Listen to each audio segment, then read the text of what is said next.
Hi there, and welcome to Coffee with Phil, where our goal is to help you live a life of purpose on purpose. Walking with God sounds easy, but how many of you know it never follows the script you prepared?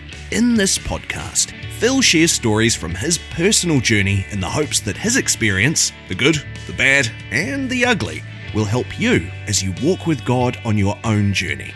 Grab your coffee and enjoy this practical and personal episode with your podcast host, Phil Strong. Well, g'day and welcome to the podcast. Welcome to Coffee with Phil. My name's Phil Strong and you are with me at home today. A little bit more on that shortly, but just had a cup of tea. A cup of tea is always good when you're not well.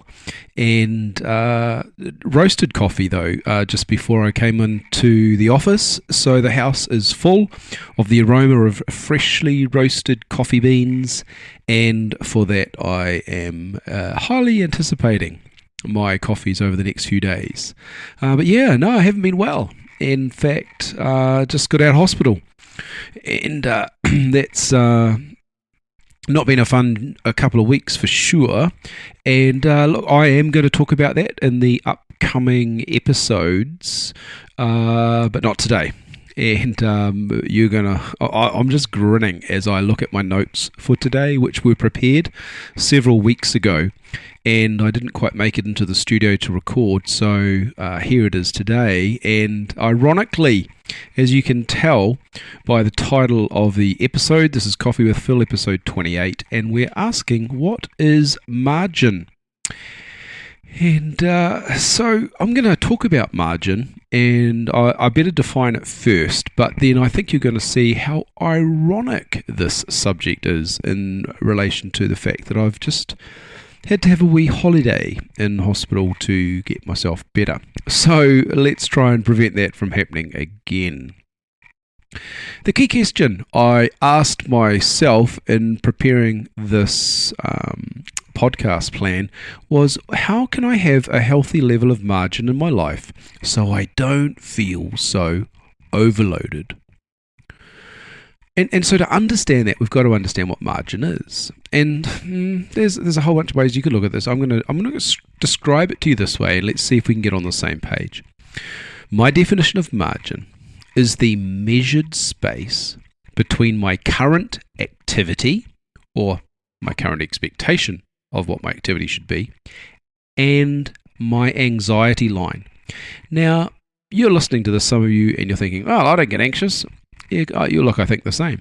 But what I mean by my anxiety line is my personal limit. And so each of us, doesn't matter whether you're Superman, Batman, or Robin, you will have a personal limit. And that personal limit I am calling your anxiety line. So your margin is the measured space between your current activity, or your expected level of activity, and your personal limit, which we call your anxiety line. Now, here's the thing. This needs to be a space greater than 0. So how can I have a healthy margin in my life so I don't feel so overloaded? And herein lies my problem. Because there is a problem when we have 0 margin. When I operate at such a level that my current activity or my current level of expected activity that I impose upon myself is so high that I am operating at the threshold of my personal limit, which becomes my anxiety line. This is called 0 margin, and this means you're operating at full noise all of the time with no room for rest. And this is really, I suppose, the crux of what I want to discuss today. And speaking about anxiety lines, sometimes I open up all kinds of thoughts around what that might mean. But look, understand this. Please don't judge me by your limits. So don't look at me and say, oh, look, you're way too busy. No. I need to measure that based on my personal knowledge of what my limits are. Everybody has different limits, and I'm not judging you for your limits, whether they're high or low, and I don't want you to judge me for mine. So let's do this journey as a personal assessment of ourselves, but it's not a bad idea to be accountable to someone in how you're going in that journey. Some of you will know that I'm a bit of a car guy, and so I like engines, I like going fast, and so I like to think of my activity in life like the rev speed of an engine. So I'm guessing everyone that's listening to the podcast is old enough to drive. You've looked at a dashboard before. Most people have looked at a dashboard and at least acknowledged that there's a rev counter on the screen in front of them. And that is the number of revolutions that your engine is doing per minute. And so when your car is idling or you're cruising along in a school zone at a safe speed, your engine is doing maybe about 1,000 revolutions per minute, and that means the needle is low on the dial. If suddenly you wanted to escape from Mr. Popo, who was chasing you because you hit a letterbox, and you sped and went fast and the engine speed increased, the rev speed would go up, and you see that needle go round to maybe 4,000 or 5,000 depending on what you're driving. Well, you need to think about this. What if you chose to operate your life at maximum revs for too long? So you drove everywhere at 5,000, 6,000, 7,000 revs. And like, this is fine if you're a race car, because race cars are designed to go fast. But also, did you know that after every race, a race car engine is pulled completely to pieces and rebuilt to make sure that it's been inspected, and it's been cleaned, and it's been prepared for the next race? But let me be honest with you about me. I'm not a race car. I might be a Toyota Corolla, but I'm probably more like a Morris Minor. And so they're not designed to operate at high rev speed for high lengths of time. So this is the way we need to look at margin. The reason we need margin in our lives is because we must put room in between the level that we expect to operate in and what our personal limit is. The final thought I'd have around this before I give some thoughts on how to track with this is that personal limit line I've noticed in my life changes from season to season. I have seasons where I'm incredibly busy and I'm thriving, and I'm getting stuff done, man.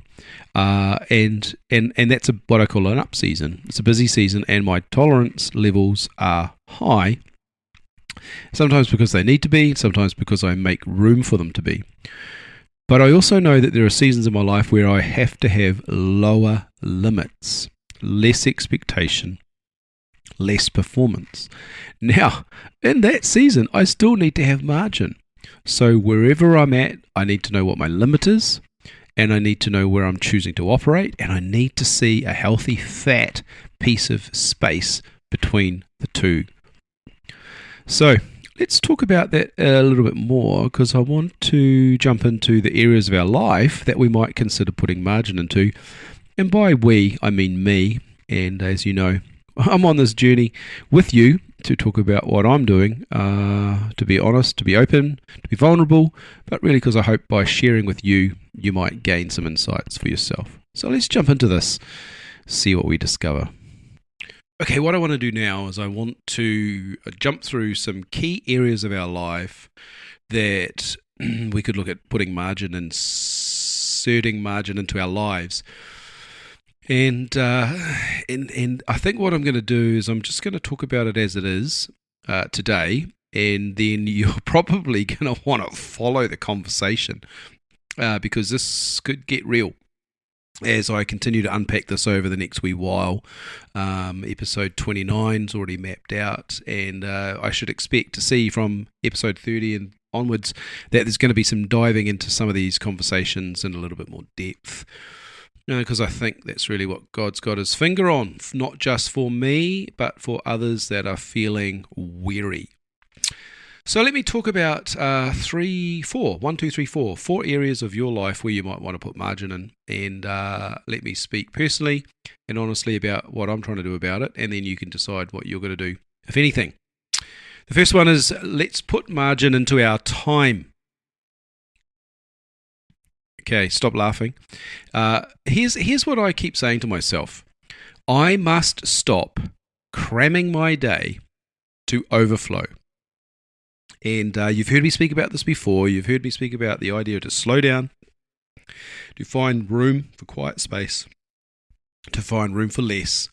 And so one of the things that putting quiet space into my day has done is to help my mind slow down. And so one of the things I don't like doing is I don't like working right up till bedtime, or I don't like doing taxing activities just before bedtime. And what I'm trying to do physically is slow my mind down so that I can sleep well. And one of the ways that helps me to do that is to put space in my schedule for nothing. And so I'm learning this discipline of just stopping, pausing in my day, maybe once, maybe twice, maybe 3 times. Let's say minimum 1 time.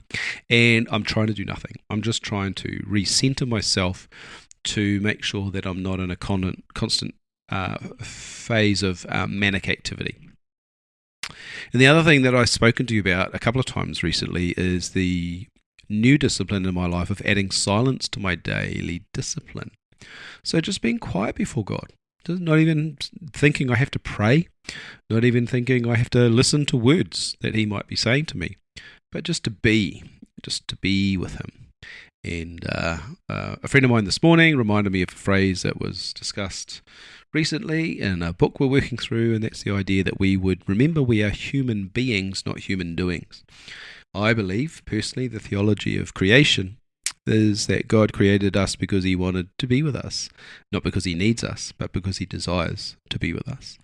So let's reflect that back to Him and say, God, I'm with you because I don't want something. I'm with you because I just want to be with you. And this is going to only happen if we choose to put margin into our time. The second thing I wanted to talk about up front is to put margin into your health. I think too many of us ignore our health, and usually we do that at our own cost, but also the cost of the people around us. So let me say this. When was the last time you measured your weight, your body mass index, and when was the last time you had yourself assessed physically? I can say this with some sense of pride, because look at me, I'm doing what I'm preaching. But 4:30 this afternoon, I'm off to the doctor to have a regular health check. It's a discipline that I started actually a long time ago when I was 40. Not because I needed it then, but I knew that I'd needed it one day. And so that means we've got track record, we've got history, we've got markers and all the testings, and it's just a good thing to do. The other way that you can put margin into your health is commit to exercise, simply like walking, but a decent walk 3 times a week. One of the things that I suppose I'm concerned about for me, but more for some people, generally, is that we live in an unhealthy space far too long, and by the time we need our health, it's too late to fix our health. And a wise person said to me years ago, it's way easier to fix your health in your 30s than it is in your 60s. And so I haven't been awesome at that, but I am comfortable that I have margin in my health currently. And yeah, there could be more. So I can increase margin by eating healthy, or by cutting out unhealthy habits, or by picking up healthy habits. And that's one of the things that I think we all need to do.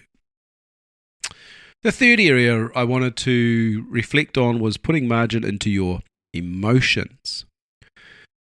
You know, we're all emotional creatures. Some of us wear our emotions close to the surface and others hide them, but essentially you can't argue we're all emotional creatures.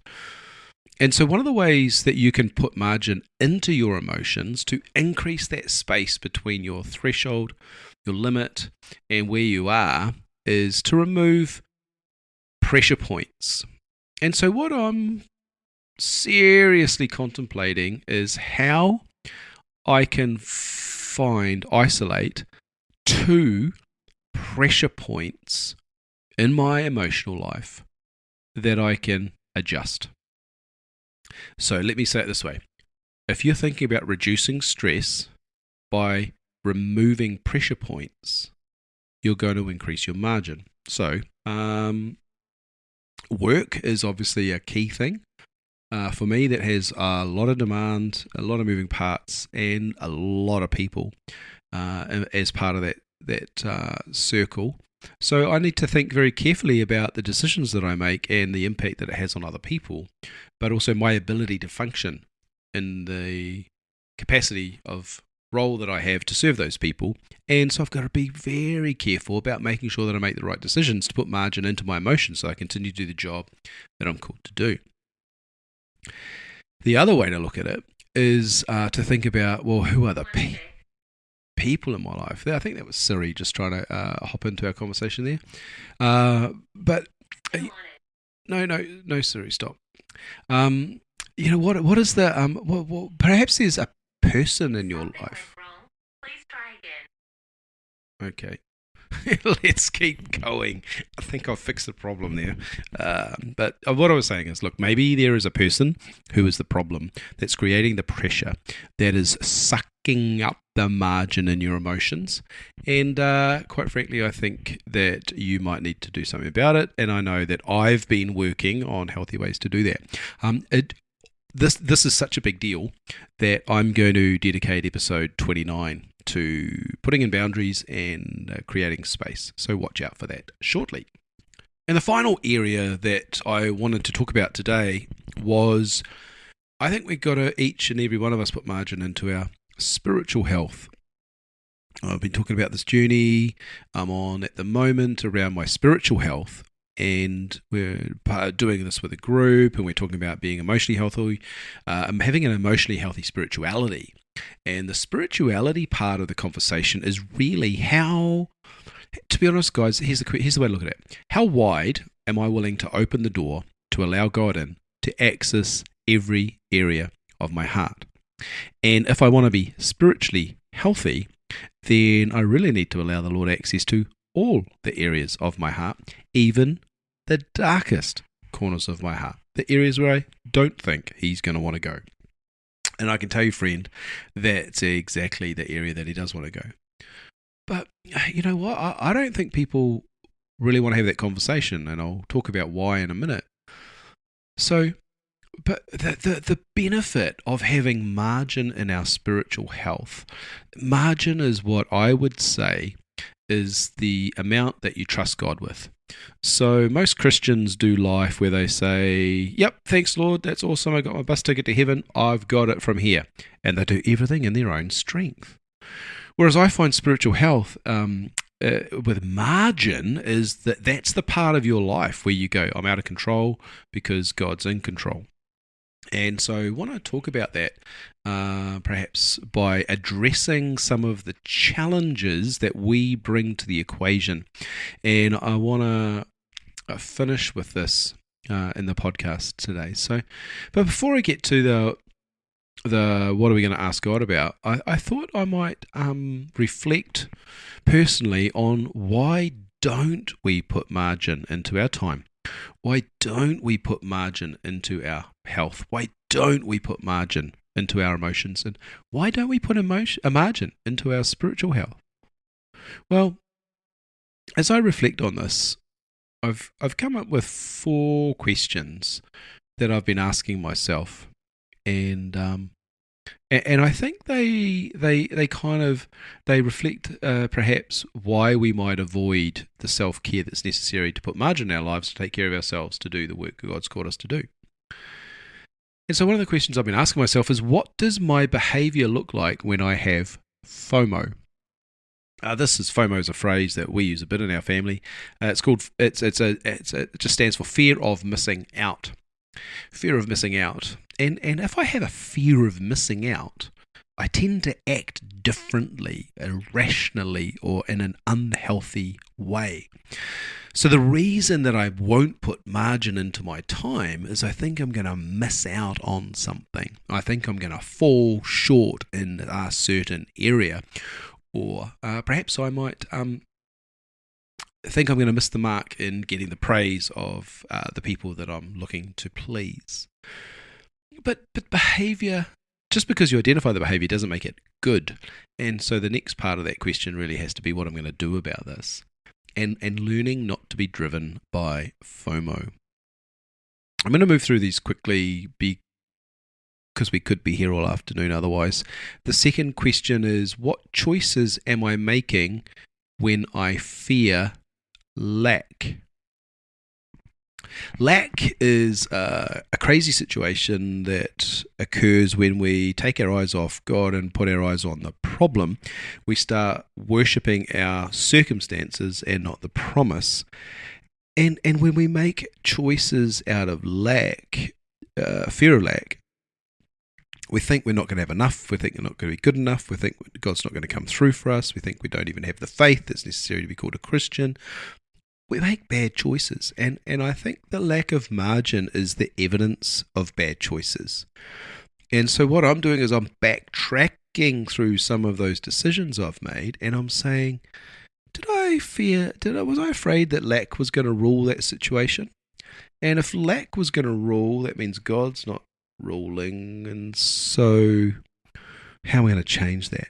Because ultimately, my choice is my behavior, but that reflects my position of faith or not. So what choices am I making that promotes lack in my life? The third question is my ignorance of my health going to catch up with me soon?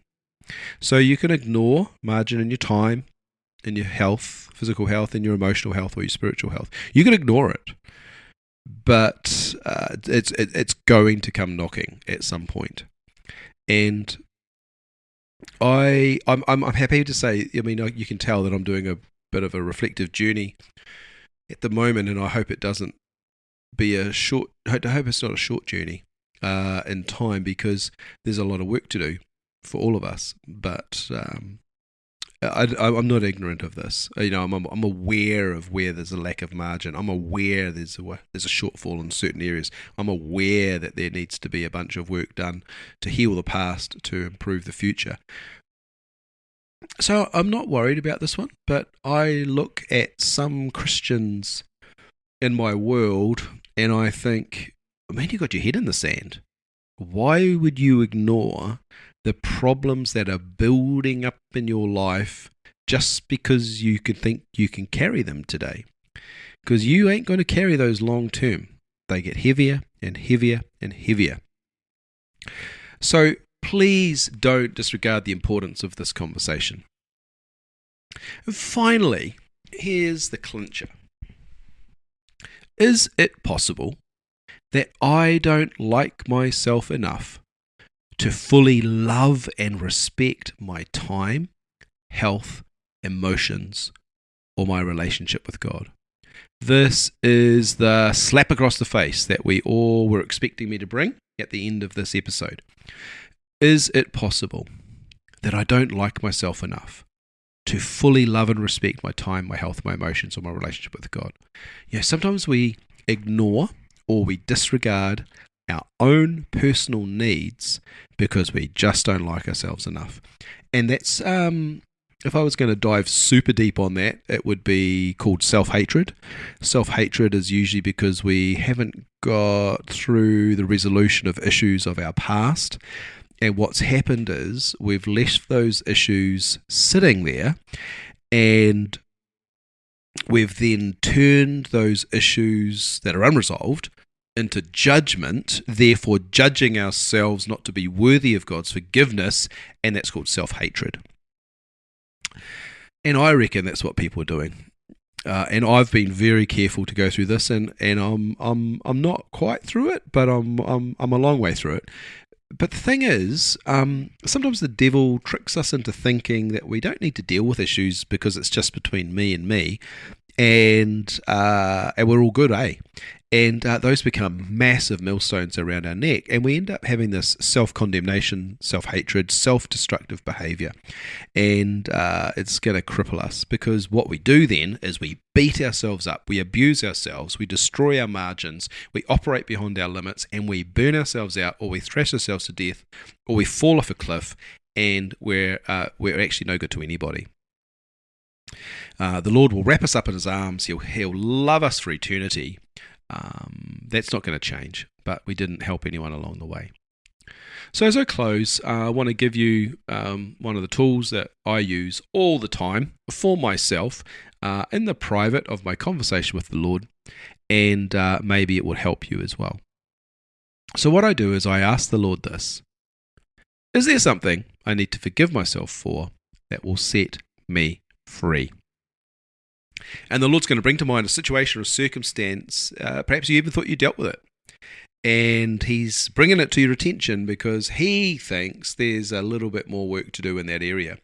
Or for sometimes it's this: whoa, I had forgotten about that, but yes, that is a major issue and I've never ever dealt with it, and okay, Lord, I'm ready to deal with it. Or you're going to be like, oh no, Lord, no, you don't get to go there. That's not fair. You can't do that. And you shut the door. And we're back to square one again. So one of those will apply. But look, the Lord doesn't reveal these things to judge you or condemn you. He brings these to your attention to help you find freedom. So if you're willing, you then take that situation and you say, okay, Lord, thank you for revealing it. Your gift to me is healing. So I choose to forgive myself for in any way that I have caused issues, sin, or a breakdown in my connection with you. And I ask you to also forgive me for my behavior in the way that I was living my life. And you can thrash that out with the Lord. It could be like a sin of omission, or a sin of commission, a sin you do or something you didn't do. It could be behaviorally, it could be spiritually. Look, there's so many things here. It could be just the way you view yourself. I forgive myself for judging myself continually as never being good enough. And I renounce the lie that the devil keeps playing in my head as this replay, that I can't be loved by God ever because of what I did. I renounce that lie. I break the power of that lie in my life, and I hand that lie over to God, and I ask Him to take it away. And while I'm doing that, I'm handing over the pain, I'm handing over the fear, I'm handing over the lack, I'm handing over rejection, I'm handing over isolation and breakdown, and I'm giving it all to God so He can set me free. And as I finish, I say, Father God, I receive your forgiveness, and I ask, what gift of love would you like to give me as part of this exchange? Hey, that's pretty deep, and sometimes that's where we go, right? But finally, I just want to say, I've just got this in the notes, I want to close with it. Sometimes the best prayer we can pray is, Father God, please help me to love myself well. And so that's a bonus. You can have that for free today. No extra charge. You're welcome. Father God, please help me to love myself well. It's a good prayer. Put it on your daily list. Hey, well, I want to say thanks for being with me. Thanks for your journeying with me and not being well. Hope you've got the audio through okay today. If not, grab the transcription. It's always available for free. You can download that or get that where the podcast is. You can get the references and the notes, and make sure you subscribe. But do one thing better. Make sure you share this podcast with someone else, because I know that you know someone that's struggling with this situation. And if the Lord's put it on my heart and He's stirring you about it, then it's probably a deal for someone else as well. So go on, share the link for the podcast episode, and they will thank you for it. Well, God bless you guys. Look forward to seeing you once again for Coffee with Phil someday soon.